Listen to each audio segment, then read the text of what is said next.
Buda, o príncipe que renunciou a tudo. Olá, tudo bem? Aqui é o Monge Butsukei, sejam muito bem-vindos. Todo dia, de segunda a sexta, às 9 da manhã, nós teremos o nosso encontro aqui.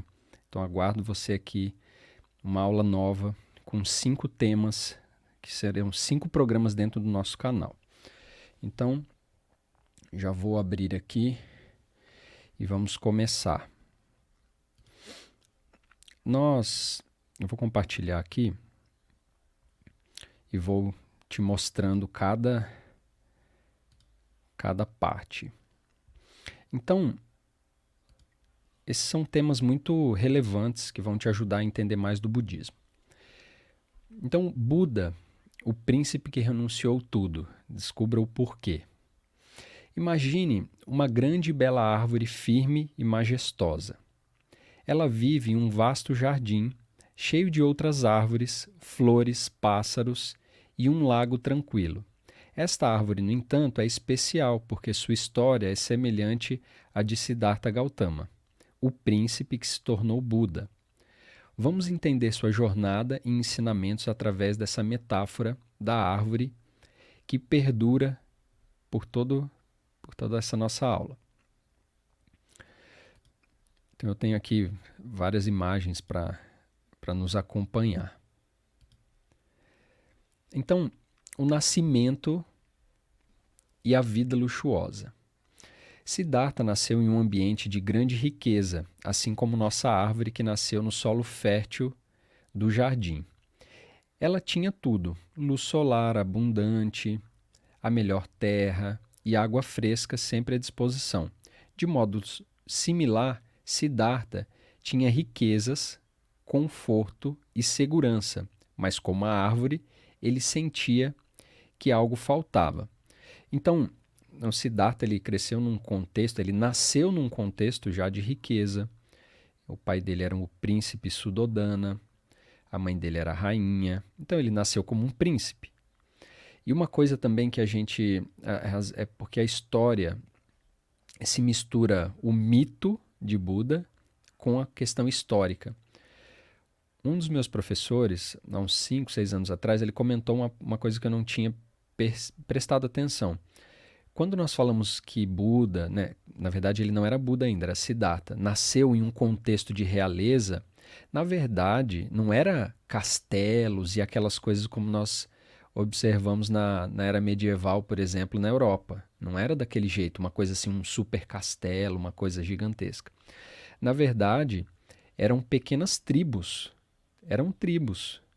Então, a tribo, por que é Siddhartha? Né? Quando o Buda desperta, ele é chamado de Buda Shakyamuni, que é da tribo dos Shakyas, que é a classe guerreira. Então, isso é muito importante a gente compreender. Quando nós falamos de Buda num contexto de príncipe e realeza, não é uma coisa assim, como nós vemos nas fotos. Na verdade, eram tribos, eram grupos locais que não eram muito grandes. É porque a história vai sendo contada e o mito vai se misturando com a história real do que aconteceu. Então vamos continuar. Aí agora nós vamos para essa parte, a consciência da impermanência. Então, conforme a árvore crescia, ele observava as estações mudando ao seu redor. As folhas caíam no outono, a neve cobria o solo no inverno, e as flores brotavam na primavera, e o sol brilhava no verão. E Siddhartha, de maneira similar, Siddhartha era um ser humano como nós. Ele começou a ver que a vida, mesmo cercada por luxo, estava sujeita à impermanência. Todos, ricos ou pobres, jovens ou velhos, enfrentariam, né, mudanças até o fim. Então, esse é outro aspecto dessa vida. Bom dia para quem já chegou. Sou da paz sempre, não tem o seu nome, né? A Eloy, Lara, Maíra, sejam todos bem-vindos. Eu queria até perguntar se vocês estão me ouvindo bem. Se vocês estão me ouvindo e vendo bem. Então, Siddhartha Gautama, que era um príncipe, ele começou a compreender que tudo mudava. Ele começou a perceber que a mudança era inerente, era uma coisa natural da vida.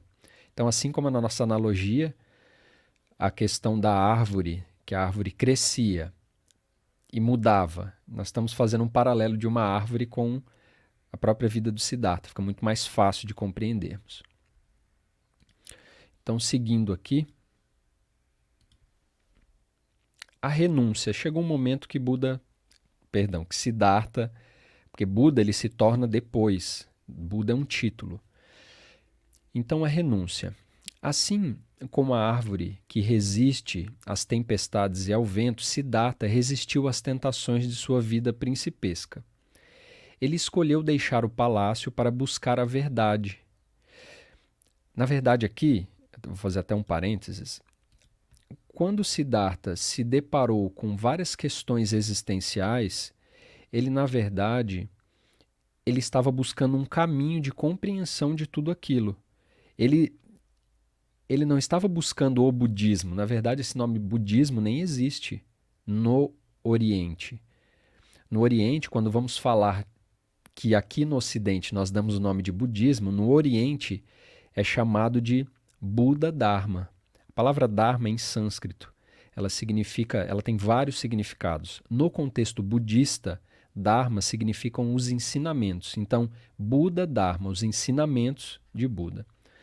E aí, o que a gente pode ver de interessante aqui é assim, o Buda, o Siddhartha Gautama, antes de despertar como Buda, ele estava buscando um caminho que nem ele sabia o que era. Ele não sabia que ele ia despertar e as coisas iriam acontecer como aconteceu, como nós conhecemos na história da vida de Buda mesmo, Buda Shakyamuni.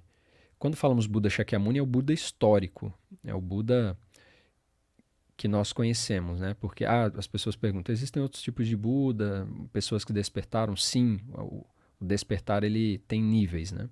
Então, quando falamos de Buda, por que nos referimos a Buda Shakyamuni, o Buda histórico, que nasceu 2.600 anos atrás? Porque ele teve um tipo de despertar chamado Anuttara Samyak Sambodhaya, que significa um despertar completo, perfeito e ilimitado. Então, por isso que nós nos referimos ao Buda como ele, como Siddhartha, que era Siddhartha Gautama e despertou e se tornou Buda Shakyamuni. E aqui, então aqui fala que ele foi buscar a verdade. Na verdade, ele foi buscar um caminho que ele não sabia muito bem no que ia dar. Assim como a árvore solta suas sementes ao vento, esperando que elas germinem e cresçam longe da sombra dominante da árvore-mãe, Siddhartha renunciou à sua vida de luxo para encontrar um caminho mais profundo e significativo. Aqui está certo. Aqui, essa forma como está sendo dita. Ele foi em busca de um caminho. Ele não sabia que era o despertar como ele viveu. E eu quero deixar um recado rápido, eu vou colocar o link aqui. Se você quer aprender mais sobre o budismo, nós temos uma comunidade online, que é a tutoria sobre budismo. Eu vou deixar o link aqui no chat para você saber mais. E aí você pode aprender mais sobre o budismo, dar esses primeiros passos, aprender os ensinamentos essenciais de Buda. Então, vamos para a nossa próxima imagem aqui. A iluminação. Não, aqui, né? A renúncia, né? Na parte anterior, ele renunciou ao luxo e agora a parte da iluminação. Então, depois de muitos anos, como uma árvore que finalmente se estabelece e se enraiza firmemente, Siddhartha encontrou a iluminação. Que aqui, iluminação parece que é alguma coisa que vem de fora. Por exemplo, o sol me ilumina. Esse termo pode ser usado, mas o termo mais adequado seria despertar. Ele despertou do sono que ele estava, da ilusão, das ilusões, da ignorância. Assim como nós estamos iludidos e somos ignorantes sobre várias coisas, nós estamos dormindo, ainda não compreendemos as coisas como elas são. Então o Buda despertou para isso. Então ele sentado sobre a árvore Bodhi, que é uma ficus religiosa, né? É uma figueira, ele atingiu profundo entendimento e clareza Olha só, clareza, despertou, né? Tudo ficou claro, lúcido. Assim como nossa árvore alcançou sua plenitude quando suas raízes são profundas e suas folhas se abrem para absorver a luz do sol. Essa clareza trouxe Siddhartha uma paz e sabedoria profunda. Não consegui, esqueci de trocar aqui. Então esse é o momento de despertar, né? Ele sentou-se sobre a árvore Bodhi. Deixa eu achar uma imagem aqui. Tem várias imagens, né? Mas acho que essa daqui pode representar também. Tem um lótus aqui, né? Vamos supor que isso aqui seja uma árvore. Então Siddhartha despertou. Aqui ele atinge essa compreensão profunda do ser. E uma coisa, né? As pessoas perguntam, qual a diferença de um Buda e nós e tudo mais. O despertar, ele não pode ser colocado em palavras, porque ele é uma experiência. É a mesma coisa você explicar para uma pessoa qual é o gosto do sal. Não tem jeito de explicar. É parecida com... Ou uma fruta, né? Essa fruta... Por exemplo, você chega para uma pessoa e fala, eu comi uma fruta deliciosa. Ela, como que é essa fruta? Não tem como você explicar. Não tem como você explicar o sabor da fruta, porque é diferente. Você pode falar assim, é parecido um pouco com abacaxi, mas puxa mais para o lado de um sabor da uva, e aí não tem como você explicar. A pessoa tem que comer. Despertar é a mesma coisa. Não tem como você explicar o despertar. Experiência de despertar. É quando você tem um insight. É difícil, às vezes, explicar para a pessoa um insight, uma coisa da sua mente, uma coisa que você sentiu e experimentou. Por isso que não tem como explicar. Mas os mestres tentam colocar em palavras para nós vislumbrarmos, assim, para nós tentarmos, pelo menos, compreender minimamente, de uma forma didática. Então, continuando, após alcançar o despertar, Buda não guardou sua sabedoria para si. Ele começou a ensinar aos outros, assim como a nossa árvore dessa história que nós estamos contando, fornece sombra e abrigo para as criaturas do jardim e suas sementes germinam para formar novas árvores. Buda ensinou sobre a importância de viver uma vida equilibrada, ser gentil com todos os seres vivos e entender a natureza impermanente do mundo. Então, Buda, depois que ele despertou, ele era Siddhartha e ele despertou, ele foi ensinar, ele foi compartilhar aquilo que ele viveu. O que Buda ensinou, ele não leu em livro nenhum. Ele aprendeu com alguns mestres, ele teve professores quando ele era Siddhartha, ele aprendeu com professores yogis de meditação, se aprofundou nessas técnicas. Agora imagina, até Siddhartha, que despertou como Buda, precisa de um professor. Imagina a gente. E tem muitas pessoas que, não preciso de nada, não preciso de ninguém, eu faço por mim mesmo. Na verdade, é o ego que tenta fazer tudo sozinho, né? Até o próprio Siddhartha, que despertou como Buda, teve professores. 2 deles foram Alara Kalama e Brahmaputra. Eles eram yogis de prática de meditação da floresta, eles viviam na floresta. Então, trazendo um pouco aqui dessa metáfora que nós usamos dessa árvore, acho que é uma forma muito mais fácil de aprendermos. Eu aprendo muito desse jeito, estudando com esse formato de metáforas, né?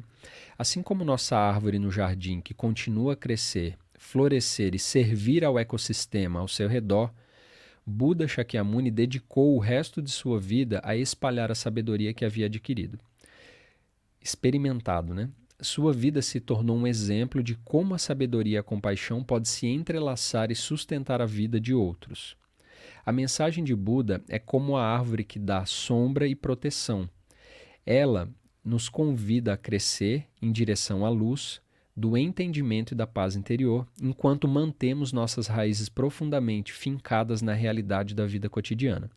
E um detalhe, a prática budista, ela não faz sentido fora da vida.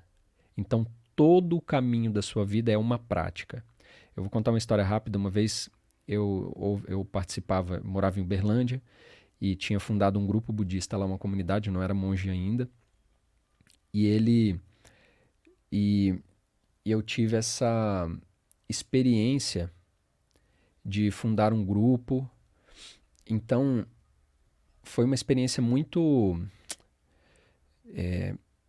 muito profunda, assim, de organizar, de aprender um pouco e montar uma comunidade, um centro budista de prática de meditação e começar a espalhar isso também. Nessa época eu nem era monge ainda, né?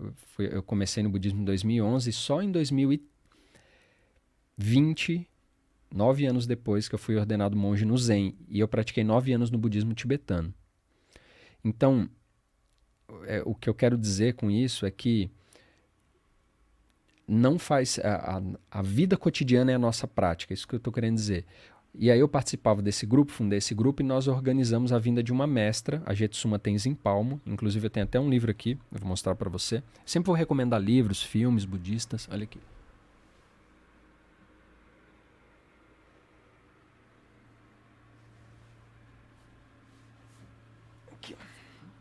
Esse livro aqui é maravilhoso, No Coração da Vida, da mestra Jetsuma Tenzin Palmo. E o que acontece? Ela veio para o Brasil e eu ajudei a organizar, a divulgar na internet, como o trabalho que eu já faço, né? Que você que me acompanha aí no Instagram vê. E então eu não pude participar, eu não pude ir porque meu primeiro filho tinha nascido, o Gabriel. E aí o que aconteceu? Eu acabei não podendo ir. E o meu professor naquela época, era outro professor, hoje meu mestre é monge Gensho Sensei, e o meu outro professor é monge Komyo Sensei, ele falou assim, fica com seu filho que essa é a sua prática. Eu não entendi, eu fiquei chateado, eu fiquei bravo com aquilo. Então, eu fiquei assim, não, eu queria ir, tudo mais. Esse aspecto é um pouco um aspecto religioso, não é um aspecto espiritual. Existem várias pessoas religiosas que querem agradar, sei lá, Deus, ou qualquer, ou sua instituição, uma série de coisas. E isso não é espiritualidade, isso não é a prática, é só um aspecto religioso, né, meio cego. Então, na verdade, a nossa prática é a nossa vida. Então, naquele momento, o meu filho era a minha prática, ter paciência com ele, ter compaixão, cuidar dele. Isso é a prática do Dharma. E eu não tinha entendido naquela época, depois de um tempo eu vim entender. Então, eu parei aqui nesse trecho que a prática do Dharma está relacionada à vida cotidiana, à vida no mundo. E aí, continuando aqui,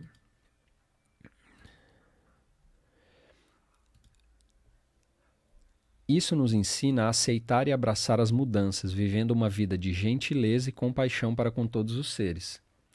E a conclusão. A jornada de Siddhartha Gautama, de um príncipe a Buda, é uma poderosa lembrança da capacidade de transformação dentro de cada um de nós. Assim como uma árvore passa por muitas estações e mudanças, mas continua a crescer e a servir ao mundo ao seu redor, cada um de nós pode encontrar um caminho de crescimento e serviço. Nós, como a árvore, podemos aprender a resistir às tempestades da vida com força e flexibilidade, aprofundar nossas raízes em práticas espirituais. Tá vendo como é que ele não fala práticas religiosas? Em práticas espirituais que nos sustentam e finalmente florescer em uma existência cheia de sabedoria e compaixão. Ao refletir sobre a história de Buda e a metáfora da árvore, somos convidados a olhar para nossas próprias vidas. E aí eu te pergunto, vou até mudar a câmera aqui. Eu queria que você respondesse, não só aqui no chat, mas depois no vídeo, nos comentários. Como estamos crescendo? Essa é uma primeira pergunta que eu queria fazer para você. Como que nós estamos crescendo? Como estamos contribuindo para o mundo ao nosso redor? Nós temos aí essa tragédia no Rio Grande do Sul. O que nós estamos fazendo? Nós estamos fazendo alguma coisa?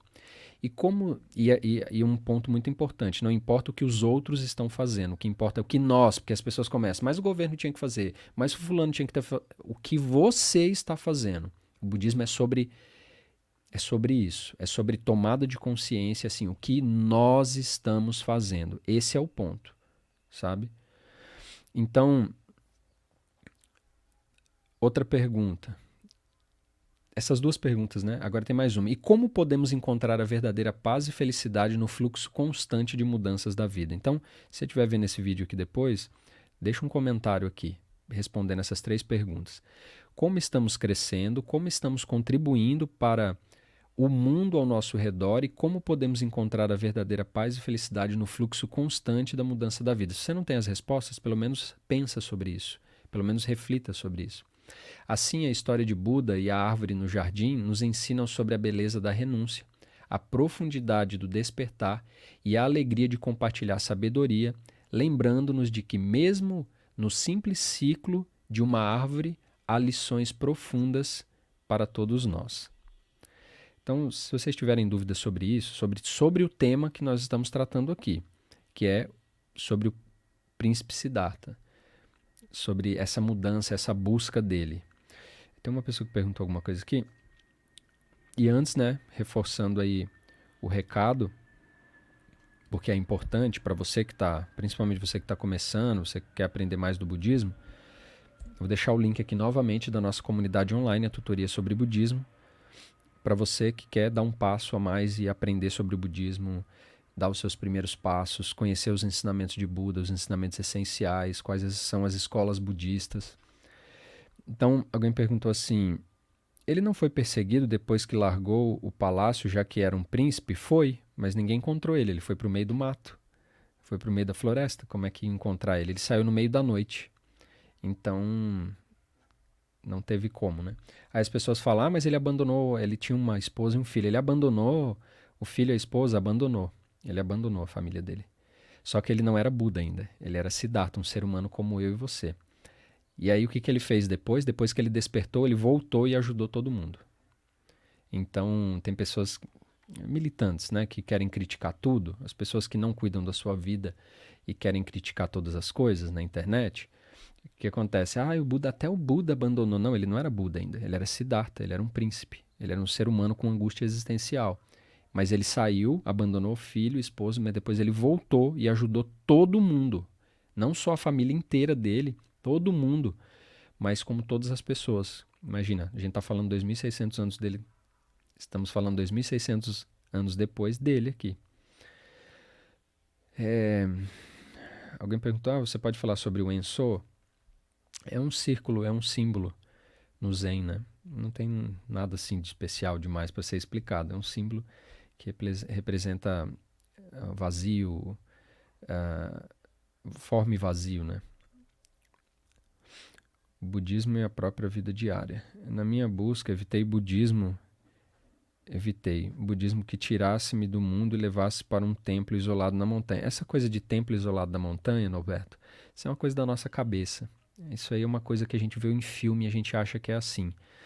Há sim treinamentos onde você vai para um lugar isolado, mas você fica lá, depois você sai e vai para o mundo praticar. As pessoas precisam de pessoas espiritualizadas no mundo. Imagina se todas as pessoas boas que praticam, têm consciência e compaixão se isolarem. O mundo acaba, todo mundo se mata. Então, essa ideia, porque a gente fica vendo filme demais. Muitas pessoas falam, é fácil ir para uma montanha e meditar. Você já foi para uma montanha e meditar? Ficar um ano isolado? Você nunca foi, então você não pode falar. Não estou falando de você, né, Norberto? Estou falando que tem pessoas que falam isso. É fácil, eu quero viver no mundo. Na verdade, o treinamento de se isolar por um tempo é para treinar a mente para ter a capacidade de viver no mundo. Quem não vive esse mundo, quem não sabe sobre o budismo, quem nunca meditou, fala coisas que não conhece. Na verdade, na internet, 99,9% das pessoas falam que elas nunca viveram. Então, assim, eu já fiz um retiro de quase 30 dias, isolado, em silêncio, praticando meditação quase 10 horas por dia. Eu posso falar o que é, como é. Eu não fiquei um ano numa caverna, mas eu sei o que é ficar isolado. Eu já fiz vários retiros assim. Então, quem nunca fez, não tem que falar nada. Não tem que emitir opinião sobre isso. Você tem o direito e a liberdade de emitir opinião, mas você vai estar falando um monte de bobagem, de coisas que você não conhece. Então, um dia, se a pessoa for para... É porque quem fala isso, ir para a montanha, ser monge é fácil. Vai lá e fica sozinho, não tem ninguém para te encher, mas você tem a sua mente te perturbando. Inclusive, da Jetsuma Tenzin Palmo, tem um livro que eu tenho aqui, chama Caverna na Neve. Ela passou 12 anos isolada, numa caverna, no sopé dos Himalaias, a 2.000 metros de altitude. Ela falou, eu não tenho ninguém me prejudicando, porque uma amiga dela ligou e falou, é fácil você ficar numa caverna isolada, não tem ninguém. Ela falou, é fácil? Então vai lá e faz. Eu quero ver. Vai lá e fica com a sua mente te perturbando. Porque você não tem uma pessoa, mas você tem sua própria mente te perturbando. Então é bem interessante, assim. conversar e procurar pessoas que praticam aquilo que você quer aprender. Você quer aprender meditação, você quer aprender o budismo, você vai procurar com monges, com mestres, com Eu sou um monge noviço, eu não sou mestre. Eu sempre gosto de deixar claro aqui. Não me chama de mestre, eu sou monge noviço. Eu ainda estou no início do meu treinamento, eu fui ordenado só há 4 anos. Então eu tenho um longo caminho, 10 anos para se formar no mínimo. Então eu estou no meu 4º ano ainda. Eu não sou mestre, sou só monge. O Michel falou que gosta muito do conteúdo, muito obrigado. Na verdade, você gosta do Buda Dharma, né? Que esse conteúdo aqui todos são os ensinamentos de Buda. Buda disse algo sobre caridade. O Buda não falava sobre caridade, mas ele falava sobre dana. Dana é a generosidade. Tem a Dana Paramita, né? Que é um ensinamento mais novo, que não foi o Buda que deu, mas que é a perfeição da generosidade. Então, sim, no budismo existe a questão da generosidade. Qual o primeiro livro que você recomenda do monge Thich-Nhat Hanh? Olha, se você está começando agora, na verdade, eu recomendo Nós temos um livro, eu fiz um livro e eu estou fazendo um próximo, que esse realmente vai ser mais profundo, maior. Então segue lá no Instagram do Sou Budismo, a gente vai lançar no final desse mês um livro, um guia completo e essencial dos ensinamentos de Buda. Vai ter pelo menos umas 300 páginas, vai ser livro mesmo. Monge, você faz aqueles juramentos pela manhã, por exemplo, ajudar de forma espiritual, material, ou algo assim? Poderia falar sobre... no budismo não há juramentos, né? Não existe isso de juramento. O que nós fazemos porque assim, quando você é ordenado monge, você fez votos, né? Então eu tenho aqui, ó, por exemplo. E aí o que você está perguntando é ajudar os outros. Você está pagando para assistir essa aula aqui? Não tá. Todo dia às 9 da manhã, aula gratuita. Eu faço conteúdo gratuito sobre budismo há 13 anos. Eu comecei em 2011 com um blog. Tem podcast com quase 1000 podcasts falando sobre o budismo, gratuito. Tem mais de 6.000 posts, mais de 5.000 posts no Instagram, gratuito. Tem stories todo dia. Então, assim, eu já pratico isso mesmo antes de ser monge. Eu já faço esse trabalho, né? E aqui nós temos os preceitos. Então, o preceito é assim. Tem os 5 preceitos básicos. Eu decido não matar e sim cuidar de toda forma de vida. Eu decido não tomar o que não é dado e sim respeitar a propriedade alheia. 3. Eu decido não utilizar mal a minha sexualidade e sim ser cuidadoso e responsável. 4. Eu decido não mentir e sim falar a verdade. 5. Eu decido manter a minha mente clara, não abusar do álcool ou outros intoxicantes e nem levar os outros a fazê-lo. E aí, enfim, tem mais, né? Mas esses aqui são os preceitos. Esse aqui é da minha comunidade budista, da Isen, e é um livreto para cerimônias, né? Que a gente faz nos retiros e tudo mais. Então, quem não é monge, ou seja, uma pessoa laica, laico é aquele que não é monge, mas é um praticante budista. Você pode ser um praticante budista. É que eu tenho umas coisas aqui de monge, eu ia mostrar, mas... quem é uma pessoa laica... Eu vou pegar aqui para mostrar. Esse aqui, no Zen, quando a pessoa vira um praticante laico... A gente fala leigo também, mas leigo, a palavra laico é mais adequada. Isso aqui chama um mini manto de Buda. Eu costurei o meu, cada um costura o seu próprio. E aí isso simboliza que nós tomamos os 5 preceitos.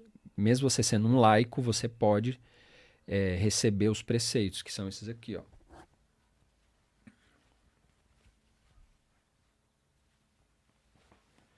Que é como se fosse um mini manto de Buda. Buda, na época dele, tinha também um manto que era recortado de mortalhas de funerais. Então tinha lá as piras, né, de fogo com os mortos e tudo, e aí queimava e aí alguns panos, alguns tecidos voavam com sangue, pus. Aí ele lavava aquilo, cortava e fazia um manto dele de Buda. Então esse aqui simboliza um mini manto de Buda, né? Ele é todo recortado. Ele parece uma plantação de arroz, é porque o Zen, né? O Zen, a Soto Zen é japonesa, que é a escola que eu participo.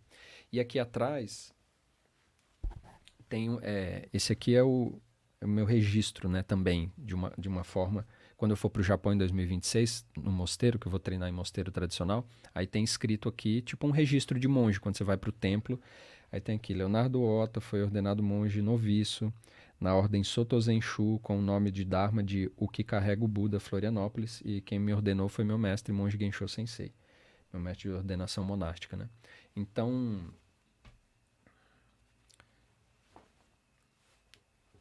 o Dharma ele é muito profundo, é muito amplo, e sim, nós recitamos os preceitos.